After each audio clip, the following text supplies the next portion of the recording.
नमस्कार सभी 10th वाले साथियों, आप सभी का स्वागत है आपके इस यूट्यूब चैनल में स्मॉल स्टडी पॉइंट में। आज जो आपका सेशन होने वाला है वो एसएसटी का होने वाला है।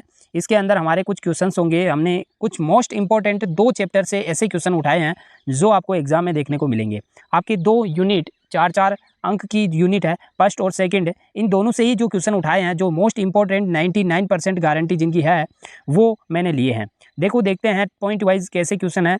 देखो, महात्मा गांधी ने प्रथम सत्याग्रह कहाँ किया था। देखो, महात्मा गांधी जो थे उन्होंने प्रथम सत्याग्रह कहाँ से स्टार्ट किया था, इसके बारे में पूछा है। चंपारण, अहमदाबाद, साबरमती या फिर दांडी। देखो, तो यहाँ पर हमारा जो सही आंसर हो जाएगा वो हो जाएगा चंपारण। चंपारण से महात्मा गांधी ने जो सत्याग्रह था उसको प्रारंभ किया था। अहमदाबाद कहाँ पे है? अहमदाबाद सब जानते हैं, गुजरात में। साबरमती में महात्मा गांधी का वो आश्रम है जो दक्षिण अफ्रीका से भारत में लौटने के बाद महात्मा गांधी ने यहाँ पर इसकी जो स्थापना है 1917 के अंदर साबरमती आश्रम किया था ना। साबरमती जो आश्रम है उसकी स्थापना 1917 के अंदर महात्मा गांधी ने की थी। और दांडी यात्रा सब जानते हैं कि 12 मार्च 1930 है ना, 12 मार्च 1930 को दांडी यात्रा शुरू की जाती है महात्मा गांधी के द्वारा। और यह दांडी यात्रा कुल 24 दिन तक लगातार चलती है और गांधी जी जो है अपने साथियों के साथ 241 मील चलकर यह दांडी यात्रा संपूर्ण करते हैं। तो ये दांडी यात्रा थी। इस दांडी यात्रा के बारे में ये सारा का सारा परिचय था।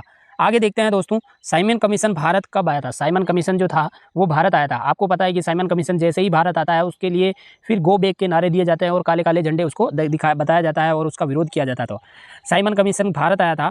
तो भारत जो इसका जो सही आंसर हो जाएगा वो हमारा जो आंसर हो जाएगा वो हो जाएगा 1928 के अंदर साइमन कमीशन क्या करता है, भारत आता है। फिर उसके बाद में उसको विरोध होता है बहुत जोरों से और काले झंडे बताकर उसको वापस भेजने के लिए बताया जाता है कि साइमन कमीशन गो बैक। 1919 को क्या हुआ था, तो आपको याद हो कि 1919 को एक बहुत बड़ी घटना हुई थी और उस घटना का नाम क्या है, जलियांवाला बाग हत्याकांड। 13 अप्रैल कब हुई थी? 13 अप्रैल 1919 को ये घटना करती है। और वहाँ पर बहुत सारे जो सभागार थे, जो सभा कर रहे थे, उनके ऊपर वहाँ से जो अंग्रेज सेना अधिकारी होते हैं वो उनके ऊपर गोलियां चला देते हैं और काफ़ी लोगों की निर्मम हत्या हो जाती है। तो ये था जलियांवाला बाग। कब हुआ था? तो 13 अप्रैल 1919। थोड़ा सा याद रखना दोस्तों, बहुत ही इंपॉर्टेंट क्वेश्चन बनने वाला होता है ये क्वेश्चन। 1929 को क्या हुआ था? तो 1929 को पूर्ण स्वराज की घोषणा होती है। क्या होती है? पूर्ण स्वराज की घोषणा होती है 1929 को। और 1930 को क्या होता है? तो 1930 को अभी मैंने जस्ट आपको बताया था कि यहाँ पर 1930 है तब क्या हुई थी, दांडी यात्रा स्टार्ट हुई थी। अगला क्वेश्चन देखते हैं, बहुत ही बढ़िया क्वेश्चन है। चोरी चौरा कांड किस वर्ष हुआ था? तो किस वर्ष हुआ था? वो 1922 को हुआ था चोरी चौरा कांड। और इस चोरी चौरा कांड में भी क्या हुआ था, बहुत सारे जो सेनानी थे उनकी क्या चली गई, वहाँ से जान चली गई, अंग्रेजी अधिकारियों के द्वारा गोलियां चलाई गई। उसके बाद 1929 के बारे में अभी जस्ट हमने बात की थी, 1929 को क्या हुआ था। उसके अलावा 1920 को क्या होता है? देखो, 1920 1 अगस्त 1920 को असहयोग आंदोलन प्रारंभ होता है। क्या होता है?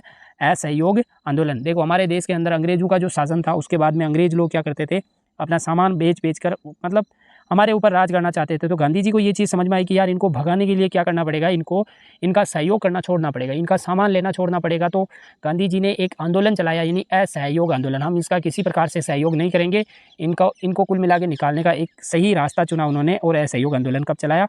1920 को। 1919 हमने अभी जिक्र किया था, क्या हुआ था, जलियांवाला बाग हत्याकांड हुआ था। अगला क्वेश्चन देखते हैं, बहुत ही मोस्ट इंपॉर्टेंट क्वेश्चन आने वाला है। गांधी इरविन समझौता कब हुआ था? गांधी इरविन समझौता कब हुआ था दोस्तों? तो आपको बता दूं कि गांधी इरविन समझौता हुआ था 5 मार्च कब हुआ था? 1931। 5 मार्च 1931 को क्या होता है, इरविन समझौता होता है। ये गांधी जी का जो इरविन समझौता था ये कब होता है? आपको 5 मार्च 1931 होता है।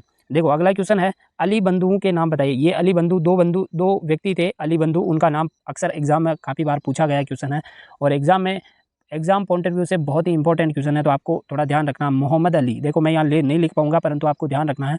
मोहम्मद अली और शौकत अली, ये दोनों क्या थे? अली बंधु के नाम से जाने जाते हैं। तो ये दोनों मोहम्मद अली और शौकत अली, है ना। सीमांत गांधी किसे कहते हैं? सीमांत गांधी किसे कहते हैं? एग्जाम में क्वेश्चन पूछा जाता है सीमांत गांधी। यहाँ पर हम चारों ऑप्शन के बारे में देखेंगे। एमके गांधी, एमके का मतलब क्या होता है? एमके का मतलब होता है मोहनदास करमचंद गांधी। अब्दुल गफ्फार, ये हमारा सही आंसर हो जाएगा, जो कि हमारा सही आंसर क्या है? अब्दुल गफ्फार खान। इसको क्या कहते हैं? सीमांत का गांधी कहते हैं। इसको क्या कहते हैं? सीमांत का गांधी इसको कहा जाता है। एस आर दास क्या है? एस आर दास, देखो चित्तरंजन दास, चित्तरंजन जो दास थे ये भी हमारा जो स्वतंत्रता सेनानियों के साथ में ये क्या करते थे, वकालत, पत्रकार, और इसके साथ साथ ये एक महान लेखक थे, इसके साथ में पत्रकारिता करते थे और ये वकील भी थे।